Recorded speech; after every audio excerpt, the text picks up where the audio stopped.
თენგიზ გუნავას მხარდასაჭერი აქცია გაიმართა ქუთაისში. ნაციონალური მოძრაობისა და გუნავას მხარდამჭერებმა სამეგრელო ზემო-სვანეთის გუბერნატორის დაკავება გააპროტესტეს.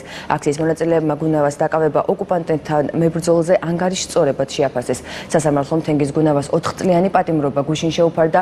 სამეგრელო ზემო-სვანეთში პრეზიდენტის რწმუნებული სასამართლო დარბაზშივე დააკავეს და სასჯელ ახსრულების დაწესებულებაში გადაიყვანეს. პატიმარი თავს უდანაშაულოდ თვლის და საქმის პოლიტიკურ მოტივებზე საუბრობს. სახელმწიფო სახსრებისა და 3000 ლიტრი ბენზინის ტალონების მითვისება გუნავა დამნაშავედ 2 ეპიზოდში სცნეს. საუბარია იმ პერიოდზე, როდესაც მოქმედი გუბერნატორი შინაგან საქმეთა სამინისტროს გენერალური ინსპექციის ხელმძღვანელად მუშაობდა. ვაპროტესტებდი ბატონ თენგიზ გუნავას დაკავებას. საქართველოს მთავრობა დღევანდელი ხელისუფლება წინა საარჩევნო სამართლიანობის აღდგენასპირდებოდა საქართველოს მოსახლეობას.